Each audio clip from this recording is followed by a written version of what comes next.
Hello guys, True Nightmare here, and today we'll be covering the McDonald's Easter egg guide on Black Ops 3. Now I know it's been a while since our last Easter egg guide, but don't worry guys, we are going to be trying to get more out and more out as we go along. But for now, let's go back to Black Ops 3. Now this map contains two small Easter eggs and a main Easter egg quest, which most maps do now is really kind of simple. This map also features a bunch of other little things like free weapons, which I didn't show. They're just hidden around the map, they're not that hard to find to be honest. As for the side Easter eggs themselves, I wouldn't say they're too difficult. I would give them barely a cakewalk skill difficulty. It's not hard, they're just finding stuff. You know, just shoot free teddies, shoot free brains. That's all the side quests really are.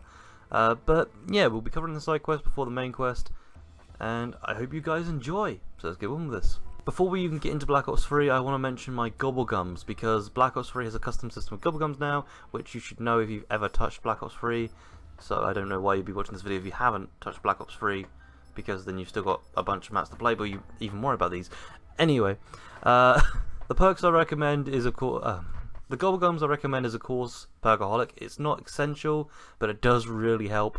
If you don't have any Perkaholics, definitely get the on the house gobblegum so you can get the perks really early. I'd also highly recommend getting shopping free. Now if you don't have shopping free but you are with somebody, profit sharing is also a very good perk. Shopping free is a very good gobblegum. The reason I recommend shopping free or point sharing is because there is a very expensive doors on this map, and if you're playing with people, profit sharing will definitely make it easier to get through the expensive doors. Honestly, whatever gobblegums you take after that is completely up to you. I love taking Disorderly because sometimes you don't start with a weapon, and it's one of the best gobblegums you can get, especially if you're only getting gobblegums and you haven't bought a weapon yet. It's very essential for getting early points early round. But then you can say that for pretty much any of them, especially double points. But whatever you choose other than Perkaholic, shopping free, and point sharing is completely up to you. For the most part, you would want to get points as quickly as possible, so it's really up to you. Another good one I would recommend is round robbing, but you don't need that. It's just very good to get in points early, which is ideally what you want. The teddy bear Easter egg plays a song when you found all 3 teddy bears. It's the same type of Easter egg as the ones that try out do themselves. However, you have to shoot the teddy bears this time until they disappear. It's only one shot from any gun, so it doesn't really matter too much as long as you've actually hit them. The first teddy bear you'll find will be in the exact spawn room, literally staring you in the face. It's not that hard to find. The second teddy bear you'll find outside on a balcony near a burning building room. Just shoot that again. They're not that hard to find. These ones are ridiculously easy. You could probably train a blind mouse. And the third teddy bear doesn't come up until you've teleported, and you can find him in the playpen in the top left room. But you can also find monkey bombs here as well, which I would recommend purchasing if you're not getting like Arnie. Once you have shot all 3 teddy bears, you'll get the Easter egg song 115, which, as you should know, is a Treyarch related song. However, there is a mistake on the Steam Workshop page. He's saying that the song is not copyrighted. That's actually a lie. All Treyarch songs are copyrighted, but you can use them in zombie materials.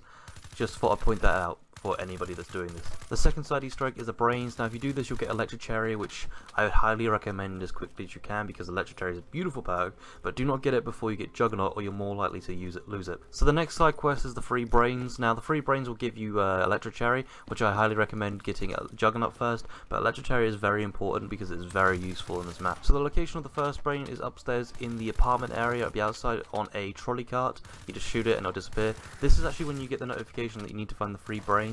I kind of feel like there should have been something before, but it's okay. We're fine with the way it is right now.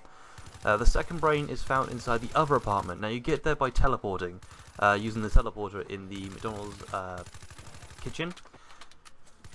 After you've teleported, you have to shoot out the glass into the apartment, and then have to buy the bathroom door for 500 points. You can also get an intervention here from the wall, I believe, or it's either in the bathroom or in the kid's bedroom. I believe it's in the bathroom, however. You can find the brain in the sink. The third brain requires you teleporting to the play area again. This brain is found on the way to Pack-a-Punch. You probably won't notice it on your way to Pack-a-Punch, but as you go back down, you should notice a little incove just on your right, and the brain will be in the corner. It's quite easy to see because there's a blood trail everywhere. Once you've shot all 3 brains, you'll get Electric Cherry. Now, if you lose Electric Cherry, you can get it later in the map, but this is the earliest way you can get it, and probably the best way to get it because it's free. I mean, not going to do another free perk now, are we? But of course, if you have Perkaholic, you're obviously not going to get a free perk. It's going to give everyone else the free perk if they haven't got Perkaholic, because you already have Electric Cherry. But you know, you can always buy it again if it happens. There's no perk limit on this map, which is brilliant. But enough about that, let's move on to the main Easter egg. So for this main Easter egg, I'll give it a rating of average Joe. It's not exactly easy, but once you know what you're doing, you'll kick yourself. Now, I did a let's play on this with me, my girlfriend, and we took forever to find the Easter egg. In fact, we didn't find the Easter egg. And it turns out it was something so simple, so ridiculously simple that I just didn't see. You obviously need the power on so you can teleport anyway from the previous 2 Easter eggs. So hopefully you guys will know how to do it. Hopefully you guys will know how to do that by now. It's actually really simple. You can find the handle for the power switch inside the fridge in the kitchen at McDonald's, and the power box outside by the trash.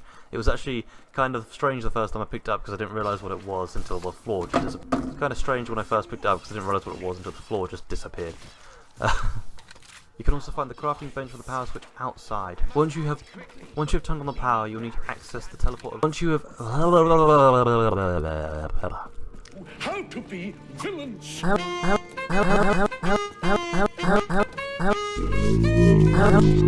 Once you have turned on the power, you'll need to access the teleporter base. This is found in the downstairs area. Shut up, phone! They ask how you are, you just have to say that you're fine when you're not really fine, but you just can't get into it. Once you turn on power, you'll need to access the teleporter base. This is found in the downstairs area of the apartments in one of the rooms that you need to open up. If you haven't opened it up, it's 2,500. This is why I recommend shopping free, as this is not the most expensive door on the map. It's quite out of the way, and it's just a one-time purchase. There's nothing else in the room other than the teleporter base. So it can also trap you if you're following a zombie train, so be careful about that. Once you are able to activate the teleporter, you'll need to teleport to the first area, and this will take you to an apartment. Now I've already explained how to destroy access the apartment in the last Easter egg, but I'll just quickly go over it again. Pretty much simply just shoot out the window. Then you need to go to the kids' room and blow up the box that's just kind of there. Once that is done, you'll be able to get the McDonald's Easter egg recipe and some free cash that keeps generating over time. Once you've got the Big Mac recipe, you can now go back to the kitchen where you can open the refrigerator. Once you do this, there'll be another door you need to open, which is a depository door. Thank God for depository doors. Which means you can buy it in stages. Now, if you have the Gobble Gun shopping free, you can buy it for free. I highly recommend this. Now, if you have shopping free, I recommend you buy this using shopping free because it works pretty well, and it will save you 15,000 points. Once you get down to the basement, you'll find a few more doors which you need to open.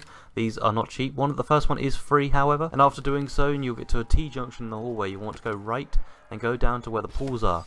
Down here you'll want to find the thermite canister. This will be used later, but it's probably better to get it now. You can also get electric cherry down here in case you've lost it, and there's also a 10,000 ray gun buy on the wall available for you. Now don't worry, you won't drown in the water, you'll be teleported back to the main area. Once you've done this, you want to go back to the apartment and go to the janitor's closet to pick up the shovel.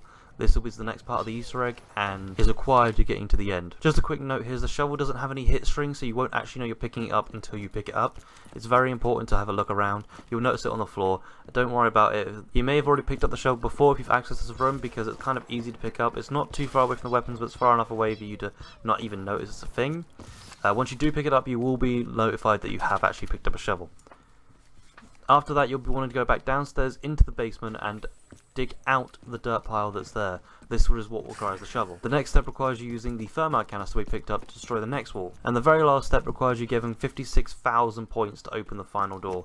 Now, this is the bit I do not like in any of these maps, is the fact that there's a extremely expensive door buy that only one player can put money towards. Now, if this was a depository system, I wouldn't care as much, but considering it's only one player, and that means that if you're playing a 4-player game and you don't have profit sharing on anybody, that means you all have to train and get one guy to get all the kills. Now, this doesn't sound like fun to me, and it's not why I play zombies. Though I do enjoy this map, and I think it was a pretty good Easter egg, that is the most annoying thing for me in all of everything in this Easter egg. However, in this video I did not actually buy the door because I've actually done this Easter egg several times now just to make sure I knew what I was doing. It just comes up saying thank you for playing the map.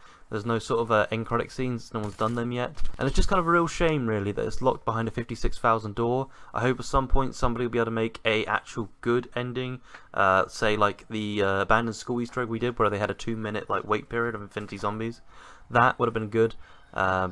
Granted, this is still the early stages of Black Ops 3 modding, so that could probably be coming around the door next week. I doubt it, but it probably could. There is also a few other small things I didn't mention about. There is a shield that you can build, which parts are located everywhere. The first shield piece tends to be where the McDonald's Happy Meal is on the counter, though this can change, and I don't know where all 3 locations are, unfortunately, which is why I did not explain it to you, and I am truly sorry about that. Now, if you want a little bit of help with this map, because you can't really do it, there is a glitch in the map to get an infinity death machine. This is actually done relatively easy, actually, and I recommend doing it if you've just got Mule Kick, or if you only have 1 gun. Now, in certain spots on the map, you can pick up a new gun. There's the Commando, the Intervention, and Desert Eagle somewhere on the map. None of these items can be found in the box. However, if you pick up a Death Machine power-up icon and go up to the floor gun and pick it up, you can actually put down the Death Machine. If you've got if you haven't got Mule Kick and you've still got 2 guns, Samantha will take all your guns away. And also, if you've got 3 guns, Samantha will take your guns away if you've got Mule Kick. So to stop this, just get Mule Kick and then do this Easter egg, then do this glitch to not lose your perks, to not lose your guns and your points. I also recommend, if you're gonna do this, is definitely buy all your perks first, as your perks will stay with you. After you put down the gun and Samantha has taken all your stuff, pick up the Death Machine and then you just have it. Just don't get another Death Machine power up, or you will lose the Death Machine. Okay. Enough explaining how glitches work. I hope this Easter egg guide helped you guys out quite a bit. I'd like to thank Nick, my new editor, who's edited this video for me. His channel link will be at the end, somewhere on my face, maybe right now, unless gameplay's happening. I'm just going to put 20 seconds of end cards of links and stuff. He's also the guy who made the map A Helpful Knight in the Minecraft series that we did. So hopefully I'll be able to stick that on screen. I'll also put the play of me and my girlfriend playing this map on the screen, where I found the Death Machine Easter egg. But yeah, other than that, I hope you guys enjoyed. Please like, rate, subscribe, and I'll see you guys next time. If you have an idea for a map you want an Easter egg covered on, let me know and I'll see if I can work it out. Thanks for watching. Bye.